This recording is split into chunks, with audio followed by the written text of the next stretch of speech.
What's up, guys? Good morning. I'm in traffic as always, and on my way to a little shoot as always. And the last video I put up on my main channel was that how to party like Bow Wow video, Bow Wow challenge shit. And it was actually, a brand deal for the Fat Tire tour I'm going on. See you in North Carolina on this weekend. But I make a joke in the beginning of the video where I say YouTube isn't putting ads on my videos anymore, so I'm about to be broke or whatever. And a lot of people were confused about that joke, so I'm explaining to you what's going on. A lot of YouTubers have been concerned lately because of what's known as the adpocalypse, all right? And basically the adpocalypse is YouTube's recent decision to not monetize or not put ads on videos that aren't family friendly, okay? And what happened was a lot of major advertisers noticed that they were running ads on videos that they didn't necessarily want to be associated with, you know what I'm saying? Like videos that might be controversial or dirty videos or whatever. So they pulled a lot of their ads, and as a result, YouTube, they're a company. YouTube kind of was like, yo, we apologize, we're gonna be more careful about it. So a lot of people got demonetized just because of certain titles they had in their videos. Like a lot of people lost revenue on their videos because of this, okay? I don't know if I necessarily got hit really hard. Look, last month's check was definitely a low one, but to be fair, I didn't upload at all when I was shooting Wildin' Out last month. I didn't upload for I probably only put up like one video while I was in New York, and that was the one advertising my full screen show Going Raw. And let me tell you guys, let me tell you what's crazy, all right? Speaking of Going Raw, the show I'm doing on the full screen app, I am currently making more money doing that shit than from the YouTube shit, because what happens is a lot of these Netflix competitors, like Fullscreen, which is a new app. It used to be like a YouTube network, but then now they're focusing on being more of like this app. They're trying to be like Netflix, you know what I'm saying? They got a bunch of like dope throwback movies and shows, and they have 101 North. Monica, please. And they have a bunch of original content with, different talents, including YouTube talent. So a lot of these Netflix competitors like Hulu, Amazon, and new companies like Fullscreen, they have a lot of money, or they've been given a lot of money, or they have money to create content, even though no one's necessarily watching the shows. You know what I'm saying? Like you have like Go90, the Verizon app, and you got Fullscreen, and you got all these little things that are popping up, and they got money, but they don't have content. So what they're doing is they give cats like me shows. They hit me up, but they were like, would you want to do your own show? Because I was on Grace Helbig's full screen show, and they really liked me, and they wanted to do a show with me. So I was like, hell yeah. So contractually, I get paid a certain amount to do a certain amount of shows. But at this point, bruh, shit's crazy right now because of what's happening with YouTube and like the adpocalypse and just like the way things are going on YouTube. I'm making more money doing the full screen show than doing the YouTube show. So if you see me pushing that full screen shit, if you see me pushing Going Raw hard, that's why, man. Like I would love for that to be continuous. I still have 30 more episodes of that shit to shoot, so in 5 miles. Shh.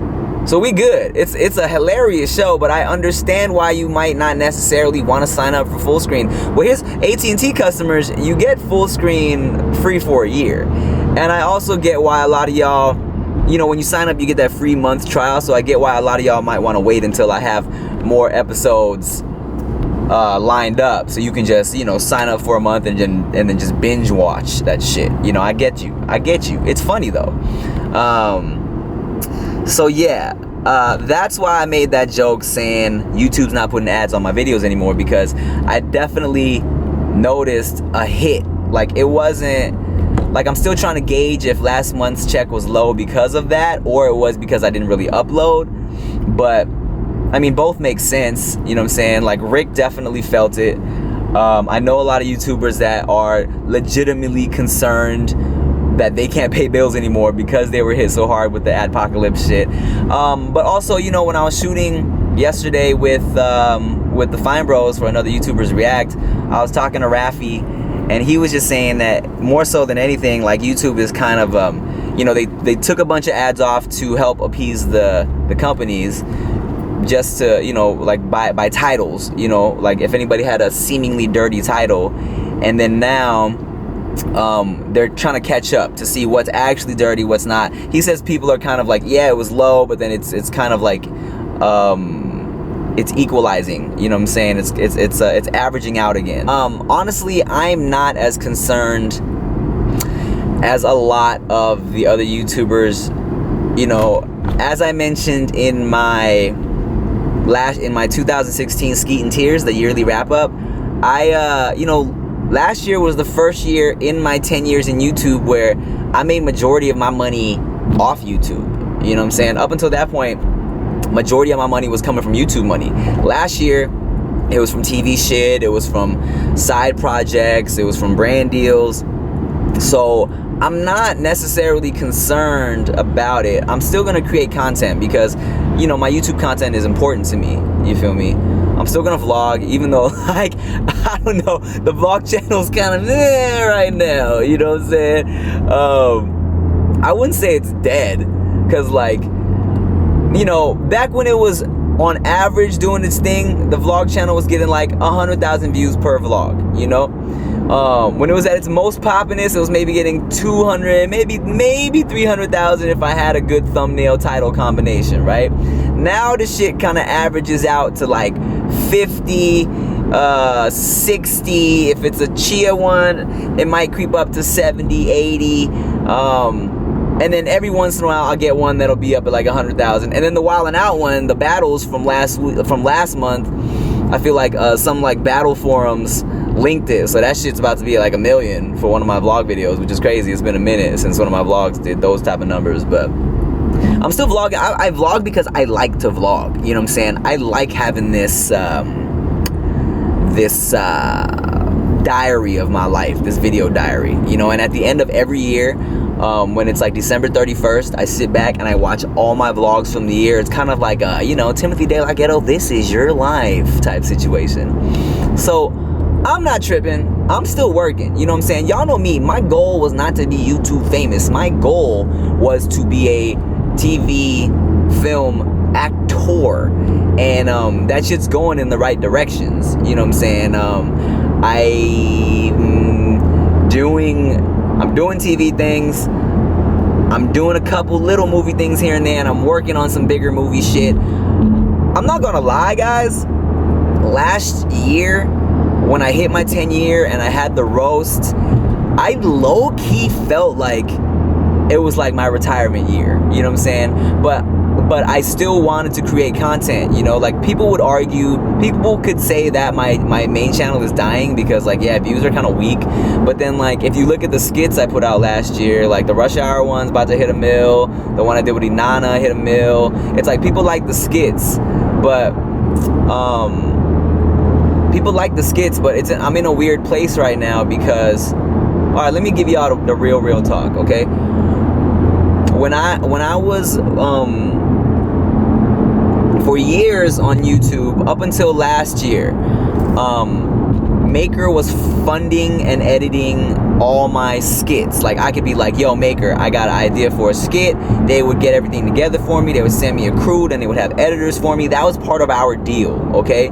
And then something fucked up last year where there was some misunderstanding in the contract where they were like, oh, well, your budget to shoot these videos is up now. It's all you've used it all. And I was like, okay, so now what? I gotta pay for my own production. So it's been a struggle to regain my groove and get back into the rhythm of shooting skits consistently, when now not only am I funding them, but I'm also the producer, but I'm also producing them. You know what I'm saying? Where I have to get a crew, get the locations, get extras if I need it, get all the production together, you know what I'm saying? Because I never had to do that before. So now it's so much more of a hassle to shoot skits, and skits are expensive, bro. Like getting a crew, getting a sound guy, like doing all that shit. Like sometimes it doesn't, like I lost more money shooting that Rush Hour skit than I made back on YouTube, 100%. You know what I'm saying? I took a financial L to shoot that Rush Hour skit, but I wanted to do it just because I like creating quality content, you know, but it's difficult when, but of course, financially, it would make more sense if I just did fucking challenges and reaction videos, but I don't want to do that, you know? It's a struggle, bro. It is a struggle. But I got a bunch of skits I want to do, man. Luckily, I'm making good money from the Full Screen Show and from some brand deals that, like, okay, maybe I'm down to maybe take a little L to create some quality skits to keep the channel consistent. But we'll see. I'm just glad y'all still rocking with me, you know? It's been 10 years. Shit, it's been over 10 years. It's been 11 years. This will be my 11th year. But 11 is my lucky number, so I don't know, Davey. My mom met up with a psychic that told her 35 was gonna be my most poppin' this year. And so I got time. If you guys like me having these just conversations with you, I'm gonna start live streaming on Facebook weekly, maybe Mondays, maybe Sundays. Let me know what days you would like to watch me live stream on Facebook. Facebook.com/Timothy De La Ghetto if you don't follow me on Facebook. And you might be asking, Tim, why don't you go on Instagram Live? Why don't you go on Twitter Live? And it's because Facebook, I went live on Facebook the other day, and it was like, oh, you can put ads on this, you can monetize this. I was like, oh, done deal, because I was trying to decide, should I do Facebook, should I do Instagram, because then, you know, all the live shows be kind of popping, but Facebook is the only one that's paying, bruh. And you know, your boy got some things I gotta pay for. You know, I'm trying to buy a new house, I'm trying to buy some other things, you know what I'm saying? So, The royal penis is clean, Your Highness. Thank you. King shit.